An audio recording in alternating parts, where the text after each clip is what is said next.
Bonjour à tous, bienvenue dans cette vidéo. Donc aujourd'hui, j'avais envie de vous faire montrer un peu l'évolution de mon jeu d'horreur, qui est en train de se transformer en Survivor Horror. Vous allez voir. Et après, je vous dirai sur quoi je suis en train de travailler en ce moment. Donc, je vais faire un petit gameplay pour vous montrer ça. Vous allez voir tout de suite. Donc, vous voyez, j'ai rajouté 3 petites barres, une barre de vie, une barre de faim et une barre de soif. Donc, c'est pour rajouter des mécaniques de Survivor et voilà. Et je vais essayer de programmer 2-3 mécaniques comme ça. Pour rajouter le côté survie du jeu, en fait. Donc, sinon, le reste, rien n'a changé. J'ai toujours mon petit personnage qui tire sur des zombies. Et si je me laisse toucher par les zombies, vous voyez, j'ai ma barre de faim qui descend, barre de vie qui descend. Bon, la barre de soif, elle descend trop vite. Je vais gérer ça tout à l'heure, là. Non, elle ne devrait pas descendre aussi vite. Mais regardez, si je me laisse toucher, hop, vous voyez. Et normalement, j'avais mis un spawn ici, là, pour remettre de la vie, mais je l'ai enlevé. Ah.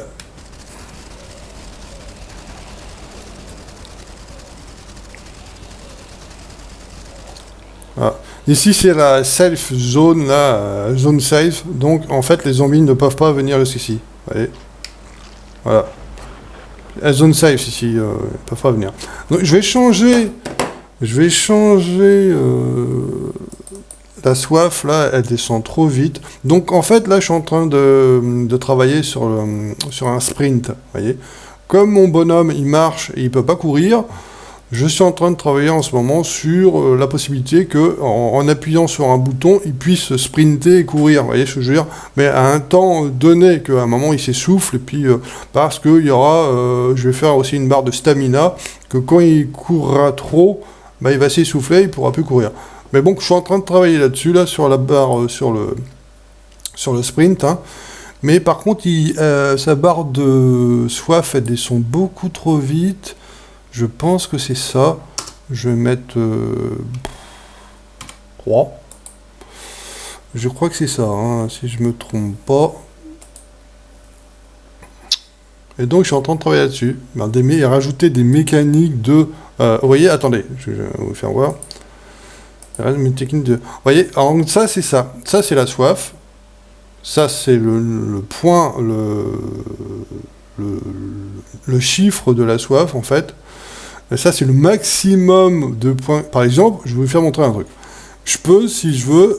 en fait, count, c'est quand tu démarres la partie, combien tu veux que a ton personnage. Par exemple, moi, j'ai maximum soif 500, et quand le personnage démarre, il a 500. Après, je peux rajouter, je peux mettre 1000, et puis, par exemple, voilà, je vais faire ça tout de suite, si vous voulez, Voilà, je mets 1000 et je laisse 500. Vous allez voir, bon, en fait, il va se retrouver avec la moitié de ses points de vie, enfin, la moitié des points de soif déjà utilisés. Voilà. Max Hunger, c'est la faim. Donc, en fait, pareil. Bon, je peux faire la même chose si je voulais. Je vais mettre Max Hunger, je vais mettre... Voilà. Comme ça, il aura la moitié de la faim consommée, la moitié du soif consommé et la moitié de la vie consommée. Donc voilà, c'est juste pour vous faire montrer. Donc je suis en train de travailler là-dessus, des petites mécaniques de survie en fait, pour ajouter un côté survie à mon jeu, quoi. Vous voyez, il y a la moitié de la soif qui est déjà consommée et la moitié de la faim qui est déjà consommée. Ça commence déjà à dire. J'ai la moitié de la vie en moins, la moitié de la faim en moins et la moitié de la soif en moins. Ah bah d'ailleurs, vraiment pas de chance, Et donc, la soif qui descend un peu plus doucement, je crois, il me semble. Parce que tout à l'heure, c'était 10 points par seconde, donc ça va très très vite. Et là, j'ai mis 3 points par seconde, ça descend un petit peu plus doucement. Bien sûr, par la suite, j'ai l'intention de mettre des objets, comme des bouteilles d'eau, ou je sais pas, des trucs pour combler la faim. Et aussi des trucs des objets pour combler la vie. dans la maison et qui sera obligé... en fait, le pitch du jeu, ça sera voilà, aller récupérer des aliments ou de la soif dans la baraque pour se remettre de la vie, machin, la faim, tu vois. Parce qu'en fait, si tu as les deux barres, qui est la barre de la faim et la barre de la soif à zéro, tu as la barre de vie qui descend toute seule, en fait. T'as même pas besoin de te faire toucher par les zombies, t'as la barre de... Ouais, ce jeu qui descend tout seul. Bah oui, t'as soif, t'as faim, tu vas bientôt mourir de soif ou de faim, donc t'as forcément la vie qui... Donc c'est pour ça, vaut mieux trouver de quoi combler la faim et la soif avant que les zombies t'attaquent, parce que là, si en plus, ça va devenir compliqué, là.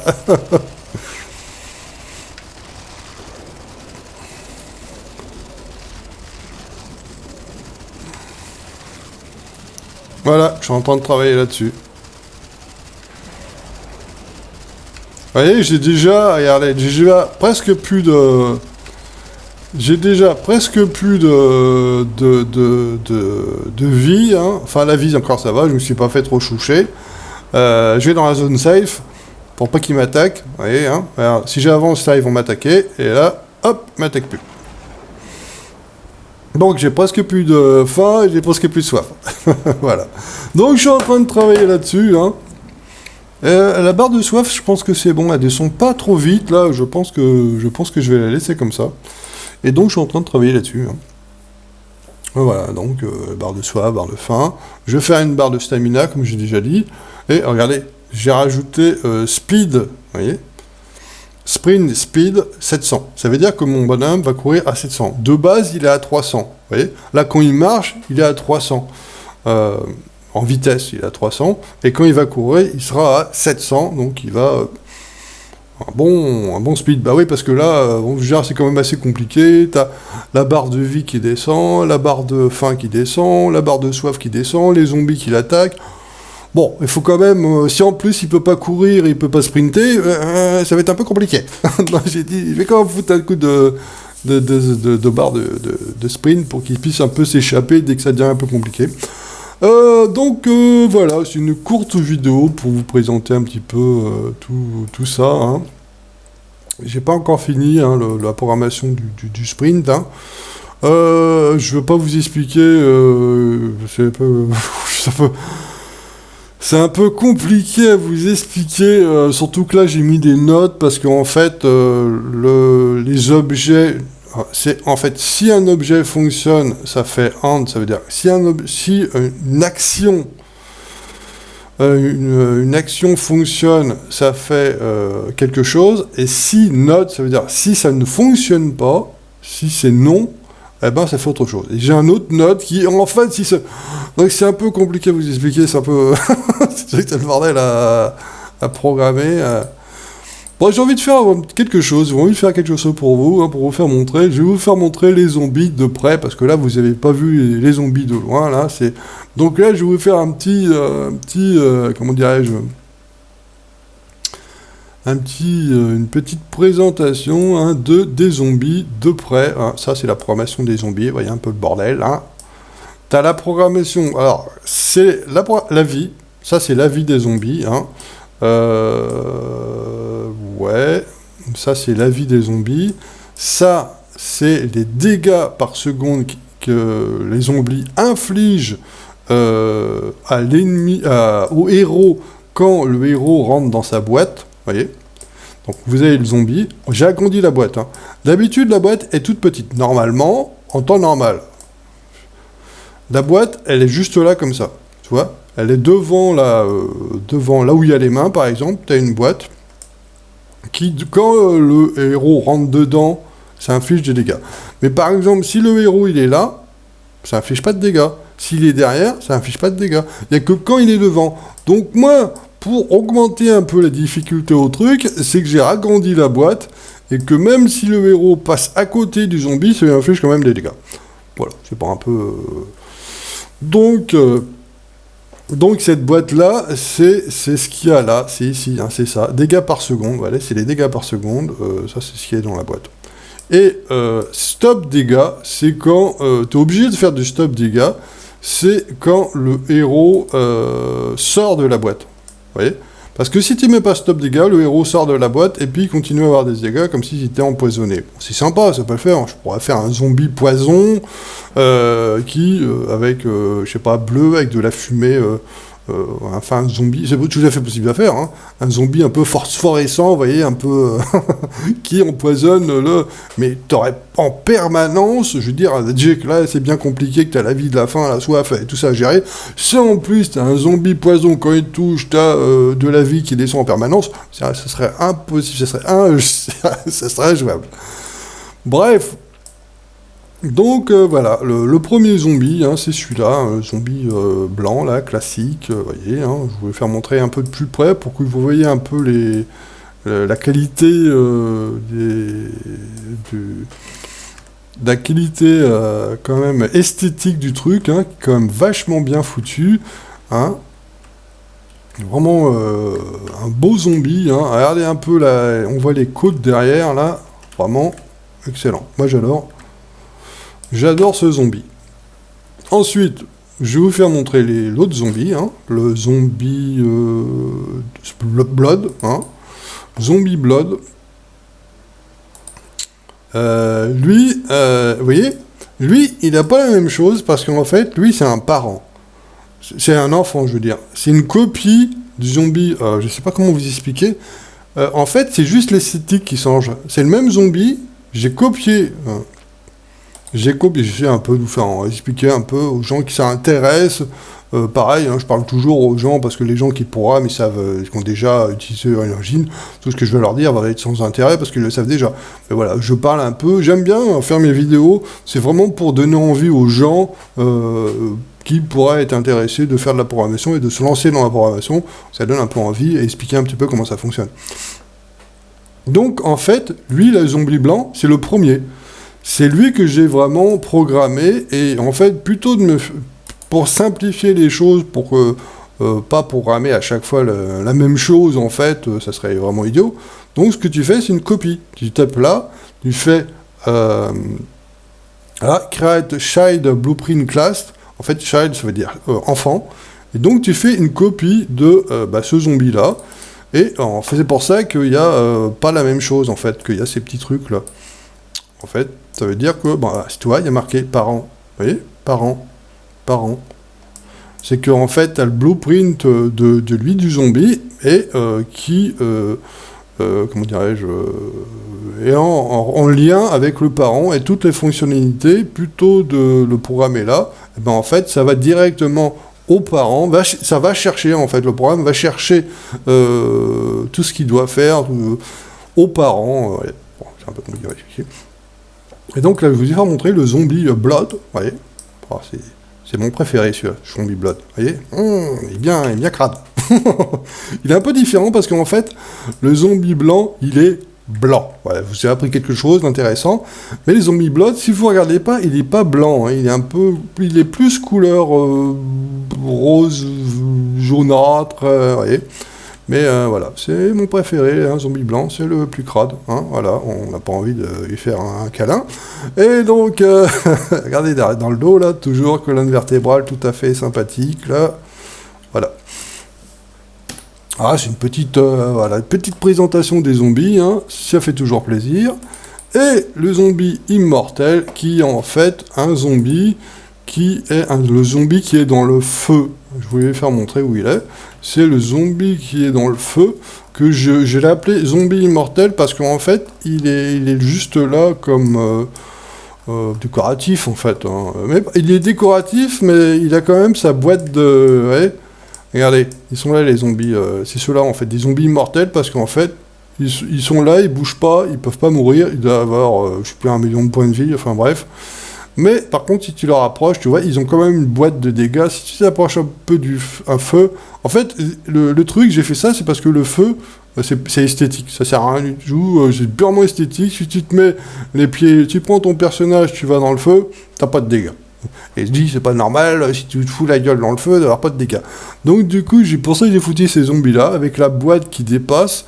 Et du coup, quand tu t'approches là, tu te fais one-shot par les zombies, mais comme si le feu t'avait brûlé, quoi, en fait. Bref, les zombies immortels, c'est ceux-là. C'est ceux-là.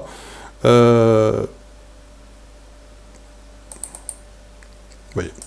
Et donc les zombies immortels, c'est les zombies brûlés. Et là, on voit bien que ils sont un peu brûlés. Hein. Ça, c'est la lumière rouge. En fait, moi j'ai mis une lumière ici pour que ça fasse...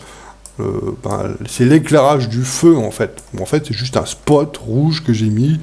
Et comme ça fait un petit effet sympa. Voilà. Et donc, pareil, regardez, si vous regardez de près, ils sont bien... C'est un peu dégueulasse, hein, l'impression de... Hein, vous savez, quand vous avez fait cuire votre steak, là, vous avez mis...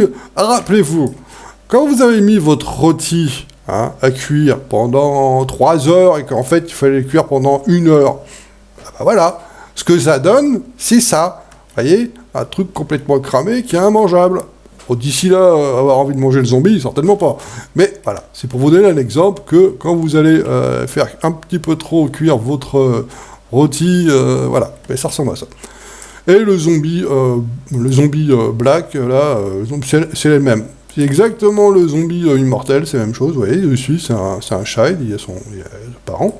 Sauf que je lui ai foutu une petite loupiote pour dire que...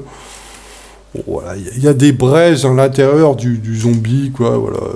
Je pourrais faire ça autrement, mais bon, j'ai voulu faire un truc simple, hein. Je vais pas m'emmerder avec ça. Donc voilà, je vais faire le tour du propriétaire, hein.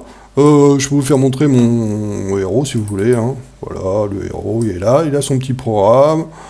Un peu plus, si je m'écarte un peu, vous voyez, hein, c'est un peu... J'ai fait ça un petit peu plus compact, donc nous avons l'orientation du héros, tout ça c'est pour la manette, hein, l'orientation du héros, c'est quand tu joues à la manette, hein, faut programmer, parce qu'en fait, si tu programmes pas, en fait tu peux programmer le héros, sa vie, tout ça, mais la manette, elle marche pas. Donc faut programmer tout ce qui est fonctionnalité pour la manette, genre l'orientation, machin... déplacement du héros, tout ça, bien sûr, sa vie, sa mort, et c'est son animation, là c'est l'animation du héros. Donc voilà, je pouvais faire montrer le héros, ouais, il est là, hein. Il est gentil, il est là, il est avec cette tête de con, là, oh putain, t'as vraiment une tête de con. Et on s'en fout, de toute façon on vole dessus. Ok, voilà, ces petites mitrailleuses. Voilà, donc c'était une courte vidéo pour vous présenter un petit peu, voilà, sur quoi je suis en train de travailler en ce moment, sur le sprint, pour que mon bonhomme ait sprint. Je vais rajouter quelques petites barres des petites barres pour rajouter un côté Survivor à mon jeu, hein. Parce que, voilà, au début, je voulais faire juste un jeu horreur, genre à la Resident Evil, hein. Mais comme Resident Evil aussi, c'est un peu Survivor, hein, parce que quand Resident Evil est sorti, on appelait ça un Survivor horreur. Donc après, je me suis dit, en fin de compte, ouais, ça peut être une bonne idée, mais moi, j'ai poussé un peu plus le côté Survivor, avec toutes ces barres, hein, qu'il va falloir gérer, hein, stamina, vie, faim et soif. Plus la barre ouais, avec le sprint, voilà. Bon, c'est mon projet, est-ce que je vais y arriver? J'en sais rien, peut-être qu'un peu au-dessus de même, il n'y a pas longtemps que je programme, donc c'est peut-être un petit peu au-dessus de mes capacités, bon, on va quand même essayer. Voilà. Je vous remercie d'avoir regardé cette petite vidéo de présentation et de voilà, vous donner des nouvelles de mon jeu d'horreur. La prochaine fois, on va peut-être essayer d'aller dans la baraque, hein, je vous présenterai un petit peu mieux à la maison. J'aurai certainement installé quelques objets pour me remettre de la vie, de la stamina et machin. Et puis, voilà, on verra. Bon, bah, je vous dis à la prochaine. Allez, salut!